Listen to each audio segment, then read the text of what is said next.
Hello friends, subscribe to my channel and press bell icon for more update.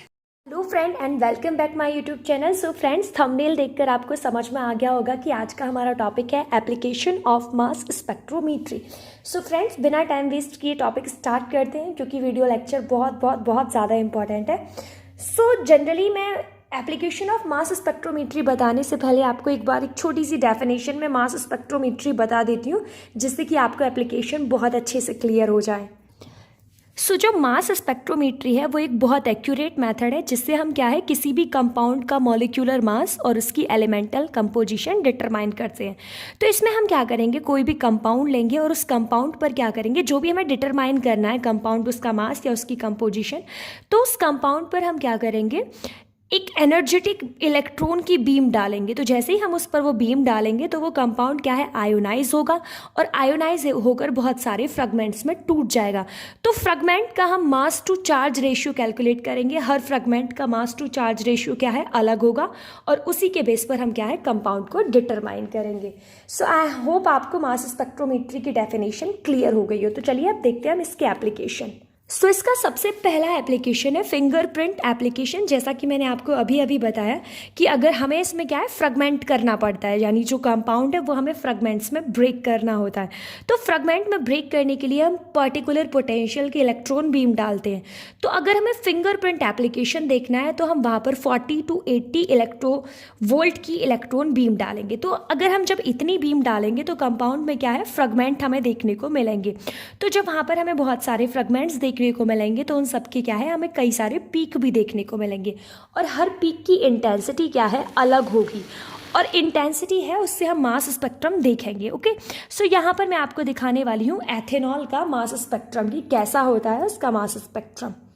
सो ये है ethanol का mass spectrum. आप देख रहे हैं यहाँ पर रिलेटिव इंटेंसिटी है और यहाँ पर मास टू चार्ज रेशियो। तो आप देख रहे हैं कि यहाँ पर आपको कई सारे पीक देखने को मिल रहे हैं। यहाँ पर कई सारे छोटे छोटे पीक्स भी हैं और बड़े बड़े पीक भी हैं और भी बहुत सारे पीक होते हैं इसमें छोटे छोटे, जो कि हमें इसमें स्पेक्ट्रम में देखने को नहीं मिलते। तो वही बात फिंगरप्रिंटिंग में आप एक्सप्लेन करेंगे कि जनरली हमें कुछ एक पीक देखने को मिलते हैं, लेकिन अगर हम काउंट करने बैठ जाएं एथेनॉल का स्पेक्ट्रम तो उसमें कम से कम 30 पीक होते हैं। तो जो वीक पीक होते हैं, जो वीक होंगे, जो मैंने बताया छोटे छोटे होते हैं, जो आपको दिखाई नहीं जाते मास स्पेक्ट्रम में, उन्हीं को हम फिंगरप्रिंट एप्लीकेशन में यूज़ करते हैं। I repeat the wording against, जो यहाँ पर जो छोटे छोटे पीक होंगे जिन्हें हम क्या है मास स्पेक्ट्रम में नेग्लेक्ट कर देते हैं, वही छोटे छोटे पीसेस क्या है फिंगरप्रिंट एप्लीकेशन के लिए यूज़ किए जाते हैं। तो मैं डिफाइन कर देती हूँ कि ये फिंगरप्रिंट एप्लीकेशन एग्जैक्टली होता क्या है। तो जो IR रीजन होता है, IR रीजन में क्या है 400 centimetre inverse and 1500 centimetre inverse, जो ये रीजन होता है, इस रीजन को ही हम क्या बोलते हैं, फिंगरप्रिंट रीजन। तो अब होता क्या है कि कंपाउंड्स के लिए हमें पीक देखने को मिलती है, लेकिन पीक क्या है कभी कभी दो कंपाउंड्स के सेम भी हो जाते हैं। तो उनके बेस पर क्या है स्टडी करना बहुत मुश्किल हो जाता है हमारे लिए। लेकिन जो ये फिंगरप्रिंट रीजन है, ये रीजन बिल्कुल यूनिक होता है, हर कंपाउंड का क्या है अलग होता है। तो इसके बेस पर हम ईजिली कंपाउंड्स को क्या है डिस्टिंग्विश कर पाते हैं। तो आपको समझ में आ गया होगा कि फिंगरप्रिंट एग्जैक्टली होता क्या है।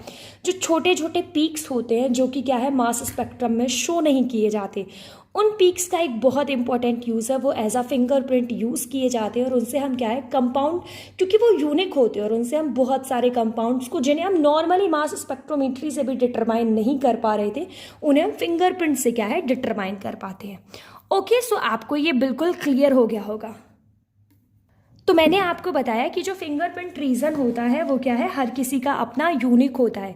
तो एग्जाम्पल के तौर पर मैं आपको बता देती हूँ कि मैंने 3 आइसोमर लिए हैं इथाइल पायरिडीन के। क्योंकि आइसोमर है तो स्ट्रक्चर में थोड़ा बहुत स्ट्रक्चर में चेंजेस होता है, क्योंकि उनका जो फॉर्मूला है वो तो क्या है सेम होगा। तो हम देखेंगे कि तीनों आइसोमर के लिए क्या है जो हमें फिंगरप्रिंट रीजन है उसमें एक बहुत बड़ा चेंजेस देखने को मिलेगा।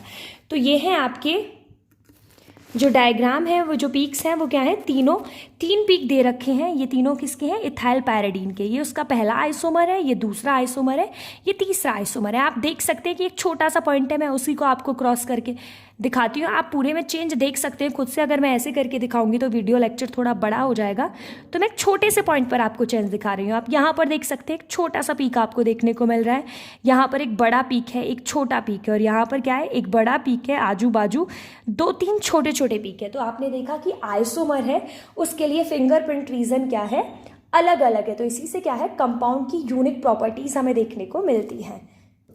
सो सेकेंड एप्लीकेशन है effect of isotope on the appearance of mass spectrum. यानी हेडिंग देखकर आपको समझ में आ रहा है कि अगर हम कोई भी एक कंपाउंड है, उसमें जो एलिमेंट यूज़ हो रहा है, अगर उसके एक से ज़्यादा आइसोटोप पाए जाएंगे नेचर में, तो उसके मास स्पेक्ट्रम पर क्या फ़र्क पड़ेगा। तो मीन अगर हम एनालिसिस के लिए ऐसा कंपाउंड यूज़ कर रहे हैं जिसके लिए एक से ज़्यादा स्टेबल आइसोटोप पाए जाते हैं, तो उसमें क्या होगा, हम एग्जामाइन करेंगे कि एक से ज़्यादा पीक हमें उस आइसोटोप की वजह से देखने को मिलेंगे। ओके, तो यहाँ पर मैंने एग्जाम्पल के तौर पर लिया है, आपके पास है CH3Br। तो CH3Br में आप देखेंगे आपको यहाँ पर 2 पीक देखने को मिलेंगे, और दोनों पीक का जो मास टू चार्ज रेशियो है वो लगभग सेम होगा। एक पीक का क्या है 94 होगा, और दूसरे पीक का क्या है 96 होगा। और ये जो दोनों पीक हैं ये हमें मिलते हैं CH3Br, यहाँ पर Br 79 है, और दूसरा पीक जो मिलता है वो हमें Br 81 की वजह से मिलता है। तो आपने देखा कि ये 2 पीक हमें क्या है, 2 आइसोटोप्स की वजह से, अलग अलग आइसोटोप्स की वजह से देखने को मिले। जनरली क्या है, Br की वजह से हमें एक पीक में देखने को मिलना चाहिए था, लेकिन सैंपल में Br दोनों आइसोटोप की फॉर्म में, दैट्स वाई हमें 2 पीक देखने को मिले। इन 2 पीक के अलावा क्या है, कभी कभी हमारे सैंपल में कुछ नेचुरल जो अबंडेंस है, मीन जो नेचुरल आइसोटोप है वो भी पाए जाते हैं, जैसे कि D है, कार्बन 13 है, यहाँ पर D की रिप्रेजेंटेशन मीन ड्यूटेरियम है। सो इसका थर्ड जो काफ़ी इंपॉर्टेंट है इसका एप्लीकेशन, वो है मॉलिक्यूलर वेट डिटर्मिनेशन। क्योंकि मैंने पहले ही बताया कि हम मास स्पेक्ट्रोमेट्री से क्या है, किसी भी कंपाउंड का मॉलिक्यूलर वेट डिटरमाइन कर सकते हैं। सो अगर आपका मॉलिक्यूलर आयन स्टेबल है तो आप क्या करेंगे, जो मॉलिक्यूलर वेट है वो डायरेक्टली डिटरमाइन कर सकते हैं। आप डायरेक्टली डिटरमाइन अब आप कैसे करेंगे, आपको बहुत सारे पीक देखने को मिलेंगे। जो पीक उसमें सबसे बड़ा होगा, मीन जो उस कंपाउंड का सबसे बड़ा पीक होगा, उसी को क्या है, हम उसका मॉलिक्यूलर वेट मान लेते हैं। सो जनरली क्योंकि मैंने आपको ये बताया ये क्या है, जो स्टेबल आयंस होते हैं उनके केसेस में होता है। तो स्टडी के थ्रू पाया गया है 80% स्टडी के थ्रू कि जो जनरली जो कंपाउंड होंगे वो सभी की सभी क्या है, स्टेबल होंगे। तो क्या है, हम उनका मॉलिक्यूलर वेट बहुत ईजिली डिटरमाइन कर सकते हैं। जो हाईएस्ट पीक है, जिसकी पीक वैल्यू सबसे ज़्यादा है, उसी को क्या है, हम उसका मॉलिक्यूलर वेट मान लेंगे। लेकिन 20% स्टडी के थ्रू ये देखा गया है कि कंपाउंड स्टेबल नहीं होते सभी। तो जो कंपाउंड स्टेबल नहीं है उनका जो मॉलिक्यूलर वेट है वो हम उसके फ्रैगमेंट के थ्रू डिटरमाइन करेंगे। सो ये आपका मॉलिक्यूलर वेट डिटरमिनेशन भी क्लियर हो गया होगा। इसके बाद नेक्स्ट इसका एप्लीकेशन है evolution of heat of sublimation. तो हम इसकी वजह से, इस मास स्पेक्ट्रोमेट्री की वजह से क्या है, हीट ऑफ सब्लिमेशन भी कैलकुलेट कर सकते हैं। सो जो हीट ऑफ सब्लिमेशन है उससे कैलकुलेट करने का ये तरीका दे रखा है। तो जनरली क्या है, जो पीक की इंटेंसिटी है वो डायरेक्टली प्रोपोर्शनल होगी कि जो हमने आयन सोर्स लिया है उसका प्रेशर कितना है। यानी क्या है कि peak intensity is directly proportional to the pressure sample in the ion source. Okay, तो यहाँ पर आपको क्या करना है, सपोज कीजिए आपने कोई भी रिजर्वायर लिया, यहाँ पर मैंने एज अ डायग्राम शो किया है, या आपने रिजर्वायर ले रखा है। रिजर्वायर में आपने क्या किया, एक छोटा सा पिन होल कर दिया। थोड़ी दूर पर आपने आयन सोर्स ले रखा है, जो भी आयन सोर्स है वो आपने इस पिन होल से क्या कर देना है, कनेक्ट कर देना है। तो जैसे ही आपने यहाँ पर आयन सोर्स कुछ भी था उसे आपने पिन होल के थ्रू कनेक्ट किया है, तो क्या है, जो ये आयन सोर्स है ये धीरे धीरे करके क्या है, डिफ्यूज़ हो जाएगा इसमें रिजर्वायर में। तो जैसे ही ये डिफ्यूज़ होगा तो तुरंत हम क्या है, उसकी हीट ऑफ सब्लिमेशन क्या है, कैलकुलेट कर लेंगे। तो जो हीट ऑफ सब्लिमेशन होती है सॉलिड के केस में, वो हम स्टडी कर सकते हैं पीक की इंटेंसिटी, मीन जितनी पीक की इंटेंसिटी होगी उस पीक की इंटेंसिटी की मदद से क्या है, हम हीट ऑफ सब्लिमेशन कैलकुलेट कर सकते हैं। Thank you so much friends, आपका टॉपिक क्लियर हो गया होगा मेनली। अगर आपको अभी भी कोई डाउट है तो आप कमेंट सेक्शन में जाकर मुझे कमेंट कर सकते हैं, मैं आपका डाउट वहाँ पर क्लियर कर दूँगी।